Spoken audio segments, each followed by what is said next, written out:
அமெரிக்காவில் ஏற்பட்டிருக்கக்கூடிய வரலாறு காணாத பெட்ரோல் விலையேற்றமும் சிக்கிக் கொண்டிருக்கக்கூடிய டொனால்ட் டிரம்பினுடைய நிர்வாகமும் அமெரிக்க கடற்படை முற்றுகையினால் அமெரிக்காவுக்கு ஏற்பட்டிருக்கக்கூடிய மிகப்பெரிய அழுத்தங்களும் மிகவும் ஆபத்தான பொருளாதார வெடிப்பை நோக்கி நகரும் உலக பொருளாதாரமும் அமெரிக்கா எங்களுக்கு எதிரான போரை விரைவில் ஆரம்பிக்கப் போகின்றது என்று எங்களுக்கு நன்றாகவே தெரியும். அமெரிக்காவினுடைய சாகசங்களுக்கு உச்ச பதிலடிகளை வழங்குவதற்கு நாங்கள் தயாராகவே இருக்கின்றோம். இதற்கு அனைத்தையும் தயார் செய்து வைத்து விட்டோம். அமெரிக்காவின் கடற்படை முற்றுகையை ஈரானுக்கு இன்னும் எத்தனை நாட்களுக்கு எத்தனை மாதங்களுக்கு தாங்கிக் கொள்ள முடியும்? இவை தொடர்பாக ஈரானிய அதிகாரிகள் தெரிவித்திருக்கக்கூடிய மிக முக்கியமான கருத்துக்கள். ஹெர்முஸ் ஜலசந்தி பிரதேசத்தினை திறப்பதற்காக சீனாவுக்கு உச்சழுத்தங்களை வழங்கும் டொனால்ட் டிரம்பும் சீனாவுக்கான விஜயமும். ஹெர்முஸ் ஜலசந்தி பிரதேசத்திலே ஈரானுக்கான சுங்கவரி பணத்தை செலுத்தக்கூடிய கப்பல்களுக்கு எதிராகவும் நிறுவனங்களுக்கு எதிராகவும் அமெரிக்கா பொருளாதார தடையை விதிக்கப் போகின்றதா? தெற்கு லெபனான் பிரதேசத்திலே மூலோபாய பொறிக்குள்ளே சிக்கிக் கொண்டிருக்கக்கூடிய இஸ்ரேலிய ஆக்கிரமிப்பும் பல பிரதேசங்களில் இருந்து தொடர்ச்சியாக பின்வாங்கும் இஸ்ரேலிய ஆக்கிரமிப்பு இராணுவமும் ஹிஸ்புல்லாவினுடைய தொடர்ச்சியான தாக்குதல்களும் அமெரிக்காவினுடைய இஸ்ரேலிய ஆக்கிரமிப்பினுடைய ஆயுதங்களை ட்ரோன்களை மிக முக்கியமான ஏவுகணைகளை கைப்பற்றியிருக்கக்கூடிய ஈரானும் இதன் மூலமாக கிடைக்கப்பெற்றிருக்கக்கூடிய பல மூலோபாய தந்திரங்களை பகிர்ந்து கொள்ளும் ஈரானிய தலைமைகளும் யமன் ஹவுதி இராணுவத்திற்கு எதிராக களமிறங்க போகும் சோமாலிலாந்தினுடைய கூலிப்படைகளும் இஸ்ரேலிய ஆக்கிரமிப்புடனான ஒருங்கிணைப்பும் இவை தொடர்பான அறிவிப்புகளும்.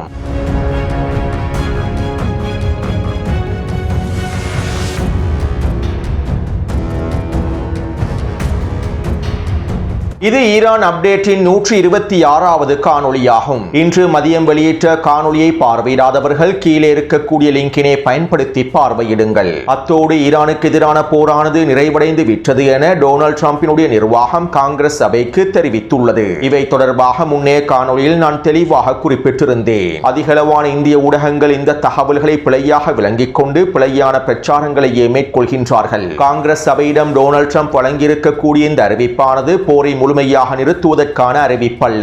கடந்த பிப்ரவரி 28ஆம் தேதி ஈரானுக்கு எதிரான போர் ஆரம்பிக்கப்பட்டது. காங்கிரஸ் சபையினுடைய அனுமதி இல்லாமல் 60 நாட்களுக்கே ஈரானுக்கு எதிரான குறித்த தாக்குதல்களை மேற்கொள்ள முடியும். 60 நாட்களுக்குள் ஈரானுக்கு எதிரான போரை நீடிப்பதற்கான அனுமதியை டொனால்ட் டிரம்பினுடைய நிர்வாகம் காங்கிரஸ் சபையிடமிருந்து பெற்றுக்கொள்ள வேண்டும். எனவே தற்போது டொனால்ட் டிரம்ப் கடந்த பிப்ரவரி 28ஆம் தேதி ஈரானுக்கு எதிராக ஆரம்பிக்கப்பட்டிருக்கக்கூடிய எபிக் ஃபரி என்கின்ற தாக்குதல்கள் நிறைவடைந்து விட்டதாக அறிவித்துள்ளார். இதற்கு அர்த்தம் ஈரானுக்கு எதிரான போரை நாங்கள் முடிவுக்கு கொண்டு வந்து விட்டோம் என்பது அல்ல.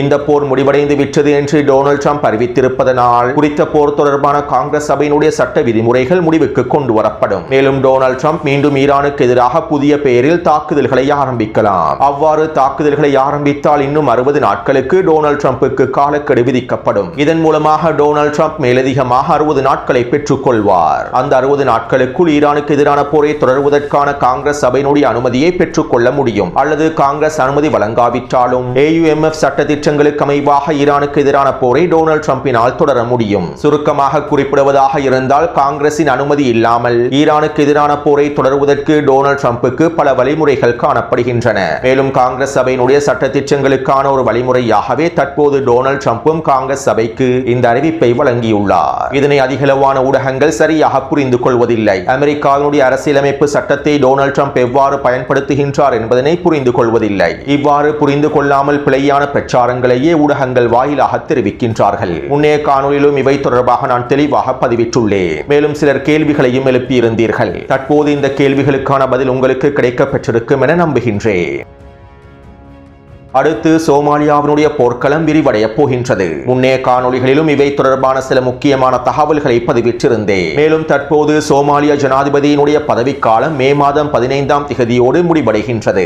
இந்த பதவிக்காலத்தை இன்னும் பல வருடங்களுக்கு நீடிப்பதற்கு சோமாலியாவினுடைய அரசாங்கம் திட்டமிட்டுள்ளது. இதனால் தற்போது பண்ட்லான் பிரிவினைவாதிகள் சோமாலியாவின் அரசாங்கத்திற்கு எதிரான தாக்குதல்களை ஆரம்பிக்கப் போவதாக அறிவித்துள்ளார்கள். மே 15ஆம் தேதிக்குள் சோமாலியாவினுடைய ஜனாதிபதி பதவியிலிருந்து விலகாவிட்டால் புதிய ஜனாதிபதியை தெரிவு செய்வதற்கான வேலை திட்டங்கள் ஆரம்பிக்கப்படாவிட்டால் நாங்கள் சோமாலியாவுக்குள்ளே தாக்குதல்களை மேற்கொள்ளப் போவதாக பிரிவினைவாதிகள் அறிவித்துள்ளார்கள். மேலும் இஸ்ரேலிய ஆக்கிரமிப்புக்கு எதிராக சோமாலியாவினுடைய அரசாங்கம் தடைகளை விதித்துள்ளது. பாபெல் மண்டப் பிரதேசத்தினூடாகவும் சோமாலியா கடற்கரை பிரதேசத்தினூடாகவும் இஸ்ரேலிய ஆக்கிரமிப்புக்கு சொந்தமான சரக்கு கப்பல்கள், எண்ணெய் கப்பல்கள் பயணிக்க கூடாது என்பதனை அவர்கள் அறிவித்துள்ளார்கள். இதற்கமைவாக சோமாலியாவில் இருக்கக்கூடிய எதிர்ப்பு குழுக்களும் எண்ணெய் கப்பல்களை கைப்பற்றுவதற்கான, சரக்கு கப்பல்களை கைப்பற்றுவதற்கான தாக்குதல்களை மேற்கொண்டிருந்தார்கள். அதே நேரம் சோமாலியாவினுடைய இந்த எதிர்ப்பு குழுக்களை கடற்கொள்ளையர்களாகவே மேற்குலக ஊடகங்கள் சித்தரிக்கின்றன.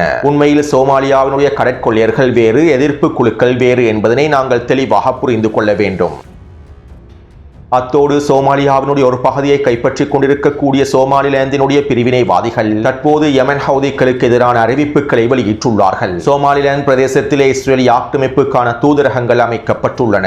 இப்படியான நிலைமையிலேயே தற்போது சோமாலிலாந்தினுடைய தலைவர்களும் பிரிவினைவாதிகளும் யமன் ஹவுதிகளுக்கு எதிரான அறிவிப்புகளை வெளியிட்டுள்ளார்கள். யமன் ஹவுதிகள் இந்த பிரதேசத்திலே கடல்சார் போக்குவரத்துக்களை பாதித்தால், பாபெல் மண்டப் பிரதேசத்தினை யமன் ஹவுதி இராணுவத்தினர் முழுமையாக இழுத்து மூடினால் நாங்கள் யமன் ஹவுதிகளுக்கு எதிராக களமிறங்குவோம். இஸ்ரேலுக்கும் எங்களுக்கும் இருக்கக்கூடிய பொது எதிரியாகவே யமன் ஹவுதிகள் காணப்படுகின்றார்கள். மேலும் இந்த பாதுகாப்பு ஒத்துழைப்பு ஒப்பந்தங்களுக்கு அமைவாக நாங்களும் இஸ்ரேலும் ஒன்றிணைந்து யமன் ஹவுதிகளுக்கு எதிராக பாபெல் மண்டப் பிரதேசத்தில் தாக்குதல்களை ஆரம்பிப்போம். எங்களுடைய கடல் பிரதேசமும் பாபெல் மண்டப் பிரதேசத்தோடு சம்பந்தப்படுகின்றது. மேலும் எங்களுக்கும் பாபெல் மண்டப் பிரதேசத்தை முழுமையாக கட்டுப்படுத்த முடியும். பெர்பரா துறைமுகத்தில் அமெரிக்கா மற்றும் ஐக்கிய அரபு அமீரகத்தினுடைய இராணுவ கட்டளை தளங்கள் அமைக்கப்பட்டுள்ளன. இவற்றை பயன்படுத்தி நாங்கள் பாபெல் மண்டப் பிரதேசத்தினை முழுமையாக கண்காணித்து கட்டுப்பாட்டுக்குள் கொண்டு வருவோம். இஸ்ரேலோடும் ஐக்கிய அரபு அமீரகத்தோடும் ஒன்றிணைந்து பாபெல் மண்டப் பிரதேசத்தினை கட்டுப்படுத்துவதற்கும் யமன் ஹவுதிகளுக்கு எதிரான அடுத்த கட்ட தாக்குதல்களை ஆரம்பிப்பதற்கும் நாங்கள் முழுமையாக தயாராகவே இருக்கின்றோம் என சோமாலிலாந்தினுடைய தலைவர்கள் அறிவித்துள்ளார்கள். சோமாலிலாந்தினுடைய வெளியுறவுத்துறை அமைச்சர் மற்றும் இன்னும் சில முக்கியமான பிரதிநிதிகள் இந்த தகவல்களை இஸ்ரேலிய ஆக்கிரமிப்பு ஊடகங்களுக்கு வழங்கியுள்ளார்கள். எனவே சோமாலியா அடுத்த மிகப்பெரிய போர்க்களமாக மாறப்போகின்றது. சோமாலியாவில் இருக்கக்கூடிய எதிர்ப்பு குழுக்கள் சோமாலிலாந்துக்கு எதிராகவும் பண்ட்லாண்டுக்கு எதிராகவும் போராடுவதற்கு தயாராகவே இருக்கின்றார்கள். இந்த எதிர்ப்பு குழுக்களுக்கு தேவையான உதவிகளை யமன் ஹவுதி இராணுவத்தினர் முழுமையாக வழங்கி வருகின்றார்கள். பல மாதங்களுக்கு முன்பே இவை தொடர்பான தகவல்களை குறிப்பிட்டிருந்தேன். செங்கடல் பிரதேசத்தினை யமன் ஹவுதி இராணுவத்தினர் முழுமையாக இழுத்து மூடும் சந்தர்ப்பத்தில் சோமாலிலாந்தில் இருக்கக்கூடிய கூலிப்படைகளும் பிரிவினைவாதிகளும் யமன் ஹவுதிகளுக்கு எதிராக களமிறங்கினால் சோமாலியாவுக்குள்ளே இருக்கக்கூடிய எதிர்ப்பு குழுக்கள் சோமாலிலாந்துக்கு எதிரான தரைவழி தாக்குதல்களை ஆரம்பிப்பார்கள். மேலும் இதற்கான வேலை திட்டங்களை யமன் ஹவுதி இராணுவத்தினர் தந்திரமாக மேற்கொண்டு வருகின்றார்கள். கிடைக்கப் பெற்றிருக்கக்கூடிய தகவல்களுக்கு அமைவாக என்னுடைய கணிப்பின்படி இன்னும் 3 வாரங்களுக்குள்ளே சோமாலியாவில் அடுத்த மிகப்பெரிய போர்க்களம் ஆரம்பிக்கப்பட்டுவிடும்.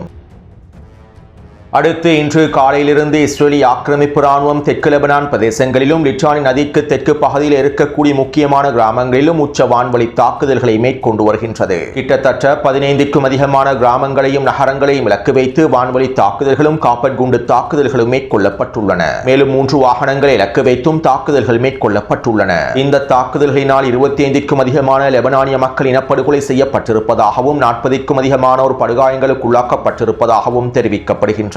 அதே நேரம் தெற்கு லெபனான் எல்லை கிராமங்களிலே நிலை கொண்டிருக்கக்கூடிய இஸ்ரேலிய ஆக்கிரமிப்பு ராணுவத்தை இலக்கு வைத்து ஹிஸ்புல்லா ராணுவத்தினர் வீரியமான தாக்குதல்களை மேற்கொண்டு வருகின்றார்கள். மேலும் இந்த தாக்குதல்களின் விளைவாக இன்று மாலையும் 4 பிரதேசங்களிலிருந்து இஸ்ரேலிய ஆக்கிரமிப்பு ராணுவம் பின்வாங்கியுள்ளது. இது தொடர்பாக இஸ்ரேலிய ஆக்கிரமிப்பு பாதுகாப்பு அதிகாரி ஒருவர் சேனல் 12 ஊடகத்திடம் இவ்வாறு தெரிவித்துள்ளார். தெற்கு லெபனான் பிரதேசத்திலே நாங்கள் ஒரு மிகப்பெரிய மூலோபாய பொறியை எதிர்கொள்கின்றோம். ஹிஸ்புல்லா அதனுடைய தாக்குதல் வழிமுறைகள் அனைத்தையும் மாற்றி அமைத்துள்ளது. இஸ்ரேலிய ராணுவத்தின் இலக்கு வைத்து மேற்கொள்ளக்கூடிய தாக்குதல்களுடைய வடிவத்தையும் அது மாற்றியுள்ளது. நாங்கள் ஹிஸ்புல்லாவினுடைய இந்த தந்திரோபாய மாற்றத்தினை எதிர்பார்க்கவில்லை. மேலும் அவர்களுடைய ஃபைபர் ஆப்டிக் ட்ரோன் தாக்குதல்கள் எங்களுக்கு மிகப்பெரிய சிக்கலாக மாறியுள்ளன, மிகப்பெரிய மூலோபாய பொறியாக மாறியுள்ளன. மேலும் அவர்கள் இஸ்ரேலிய ராணுவத்தினை மாத்திரம் இலக்கு வைத்து இந்த ட்ரோன் தாக்குதல்களை மேற்கொள்ளவில்லை. வடக்கு பிரதேசத்தில் இருக்கக்கூடிய குடியிருப்பாளர்களை இலக்கு வைத்தும் வீடுகளையும் கட்டிடங்களை இலக்கு வைத்தும் இந்த ட்ரோன் தாக்குதல்களை மேற்கொள்கின்றார்கள். இஸ்ரேலிடம் இருக்கக்கூடிய மின்னணு போர் உபகரணங்களை பயன்படுத்தி இந்த ட்ரோன்களை சுட்டு வீழ்த்த முடியாது. கடந்த ஒரு வருடத்திற்குள்ளே அவர்கள் தேவைக்கு அதிகமாகவே அதிகளவான ட்ரோன்களையும் இறக்குமதி செய்துள்ளார்கள். எங்களுக்கு கிடைக்கப் பெற்றிருக்கக்கூடிய தகவல்களுக்கு அமைவாக 80,000 தொடக்கம் 1 லட்சம் வரையிலான ஃபைபர் ஆப்டிக் ட்ரோன்களை ஹிஸ்புல்லா கடந்த ஒரு வருடத்திற்குள் இறக்குமதி செய்திருக்கலாம். மேலும் கடந்த 2 வாரத்திற்குள் மாத்திரம் ஹிஸ்புல்லா ராணுவத்தினர் 1000க்கும் அதிகமான ட்ரோன்களை பயன்படுத்தி விட்டார்கள். இந்த ட்ரோன்களில் பெரும்பாலானவற்றை எங்களால் சுட்டு வீழ்த்தவே முடியாது. இதனாலேயே தற்போது நாங்கள் பல பிரதேசங்களில் இருந்து பின்வாங்க வேண்டிய நிலைமை ஏற்பட்டுள்ளது. மேலும் இது ஒரு மிகப்பெரிய தோல்வியாகவே பார்க்கப்படுகின்றது.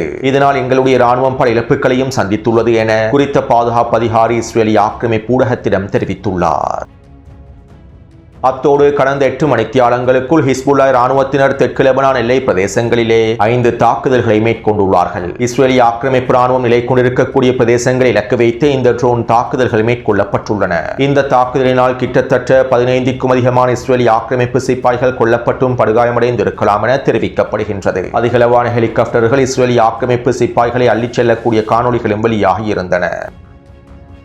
அத்தோடு கடந்த போரின் போது அமெரிக்காவினுடைய இஸ்ரேலிய ஆக்கிரமிப்பினுடைய பல ஆயுதங்களையும் ட்ரோன்களையும் நவீன ஏவுகணைகளையும் ஈரான் கைப்பற்றியுள்ளது. மின்னணு போர் முறையை பயன்படுத்தி அமெரிக்காவினுடைய நவீன ஏவுகணைகளை வெடிக்காமல் வீழ்த்தியுள்ளது. மேலும் இவ்வாறு ஈரானிய களத்திற்குள்ளே வீழ்த்தப்பட்ட ட்ரோன்களையும் நவீன ஏவுகணைகளையும் ஈரானிய ராணுவத்தினர் கைப்பற்றியுள்ளார்கள். மேலும் இந்த நவீன ஆயுதங்களையும் ஏவுகணைகளையும் ட்ரோன்களையும் ரிவர்ஸ் இன்ஜினியரிங் செய்து அவற்றை களத்தில் மீண்டும் பயன்படுத்துவதற்கான வேலை திட்டங்களையும் ஆரம்பித்துள்ளார்கள். அத்தோடு இந்த ஆயுதங்களை கைப்பற்றுவதனால் ஈரானுக்கு இருக்க இன்னும் ஒரு மிக முக்கியமான நன்மை என்னவென்றால் அடுத்த தடவை ஈரானுக்கு எதிராக இந்த ஆயுதங்களை பயன்படுத்தும் போது இந்த ஆயுதங்களை சுட்டு வீழ்த்துவதற்கான திறன்களையும் ஈரானினால் பெற்றுக்கொள்ள முடியும், கண்டுபிடித்து விட முடியும். அமெரிக்கா ஈரானுக்கு எதிராக அதிகமாக பயன்படுத்திய ஏவுகணைகள் ஸ்டெல்த் வகை ஏவுகணைகளாகும். மேலும் இந்த ஏவுகணைகள் கைப்பற்றப்பட்டிருப்பதனால் இந்த ஸ்டெல்த் வகை ஏவுகணைகளை கண்டுபிடித்து சுட்டு வீழ்த்துவதற்கான திறன்களையும் ஈரான் வளர்த்துக் கொள்ளும். இவை தொடர்பான பல மூலோபாய தந்திரமான தகவல்கள் அனைத்தையும் தற்போது ஈரான் பெற்றுக் கொண்டுள்ளது. அது மட்டுமல்லாமல் இந்த தகவல்களை ரஷ்யா, சீனா மற்றும் வடகொரியாவோடு ஈரானிய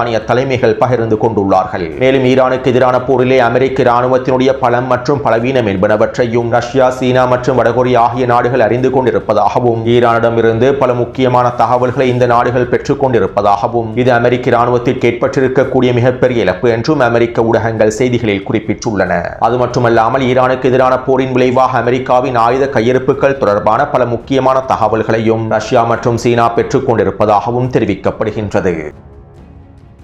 அடுத்து இன்று மாலை ஈரானின் IRGC கடற்படை தலைமையகம் ஒரு அறிக்கை ஒன்றை வெளியிட்டிருந்தது. பாரசீக வளைகுடா, ஹெர்முஸ் ஜலசந்தி மற்றும் ஈரானிய கடற்கரை பிரதேசங்கள் அனைத்தும் ஒன்றிணைத்து 2000 கிலோமீட்டருக்கும் அதிகளவான பிரதேசங்களை ஈரானிய IRGC ராணுவமே முழுமையாக கட்டுப்படுத்துகின்றது. இந்த மிகப்பெரிய பிரதேசத்தை நாங்கள் ஈரானிய மக்களுடைய செழிப்புக்காகவும் வாழ்வாதாரத்திற்காகவும் மாற்றி வருகின்றோம். பாரசீக வளைகுடா பிரதேசத்திலும் ஹெர்முஸ் ஜலசந்தி பிரதேசத்திலும் நாங்கள் விதித்திருக்கக்கூடிய புதிய சமன்பாடுகள் உலகினுடைய புதிய ஒழுங்கையே உருவாக்கப் போகின்றது. மேலும் இதிலிருந்து நாங்கள் ஒரு பொழுதும் பின்வாங்க போவதில்லை. பாரசீக வளைகுடா பிரதேசத்திலும் ஹெர்முஸ் ஜலசந்தி பிரதேசத்திலும் ஈரானினுடைய ஏனைய கடல் பிரதேசங்களிலும் நாங்கள் இன்னும் பல சாகசங்களையும் காண்பிப்பதற்கு தயாராகவே இருக்கின்றோம். உலக பொருளாதாரத்தின் ஒழுங்கை வடிவமைப்பதற்கு நாங்கள் பல சாகசங்களை மேற்கொள்வதற்கு தயாராகவே இருக்கின்றோம். மேலும் ஈரானிய மக்கள் அனைவரும் தயாராக இருங்கள். பாரசீக வளைகுடாவினுடைய புதிய நிர்வாகம் மற்றும் புதிய சமன்பாடுகள் மிகப்பெரிய விளைவுகளை ஏற்படுத்துவதற்கு தயாராகவே இருக்கின்றது என ஈரானிய IRGC ராணுவத்தின் கடற்படை தலைமையகம் தெரிவித்துள்ளது.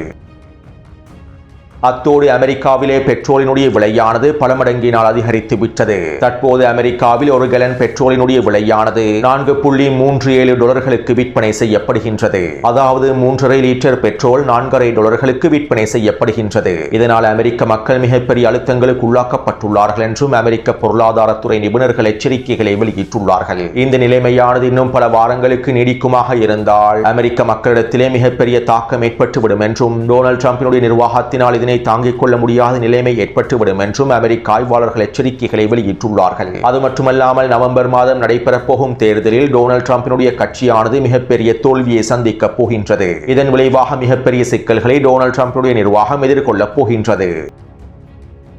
அத்தோடு ஹெர்முஸ் ஜலசந்தி பிரதேசம் வழியாக ஈரானுக்கு பணத்தை செலுத்திவிட்டு செல்லக்கூடிய கப்பல் நிறுவனங்களுக்கு எதிராக டொனால்ட் ட்ரம்பினுடைய நிர்வாகம் பொருளாதார தடைகளை விதிக்கப் போவதாக தெரிவிக்கப்படுகின்றது. இனி வரக்கூடிய நாட்களில் இந்த பொருளாதார தடைகள் அறிவிக்கப்படும் என்றும் அமெரிக்க ஊடகங்கள் குறிப்பிட்டுள்ளன. மேலும் டொனால்ட் ட்ரம்ப் எடுக்கப் போகும் இந்த முடிவானது அவருக்கு எதிராகவே திரும்ப போகின்றது. ஈரானோடு ஒருங்கிணைப்புகளை மேற்கொண்டு ஈரானுக்கு வரியை செலுத்திவிட்டு பல எண்ணெய் கப்பல்கள் செல்வதன் விளைவாகவே சர்வதேச சந்தையில் எண்ணெய் பற்றாக்குறையானது ஓரளவு சமப்படுத்தப்படுகின்றது.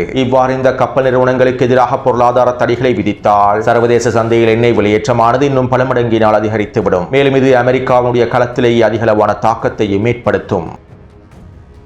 அத்தோடு வருகின்ற 14ஆம் 15ஆம் திகதிகளில் டொனால்ட் ட்ரம்ப் சீனாவுக்கான பயணத்தை மேற்கொள்ளப் போகின்றார். மேலும் இந்த பயணத்திற்கு முன்பு ஹெர்முஸ் ஜலசந்தி பிரதேசத்தினை திறப்பதற்காக சீனாவுக்கு டொனால்ட் ட்ரம்ப் உச்சழுத்தங்களை வழங்கி வருவதாக தகவல்கள் வெளியாகியுள்ளன. சீனாவோடு வர்த்தக ரீதியான சில ஒப்பந்தங்களை முடிப்பதற்கு டொனால்ட் ட்ரம்ப் ஹெர்முஸ் ஜலசந்தி பிரதேசத்தினை ஈரான் திறக்க வேண்டும் என்றும் இதற்கான அழுத்தத்தினை சீனா ஈரானுக்கு வழங்க வேண்டும் என்றும் கோரிக்கைகளை விடுத்திருப்பதாக தகவல்கள் வெளியாகியுள்ளன. சீனாவின் மூலமாக எப்படியாவது ஈரானை சரணடைய வைப்பதற்கான முயற்சிகளையே டொனால்ட் ட்ரம்ப் மேற்கொள்கின்றார்.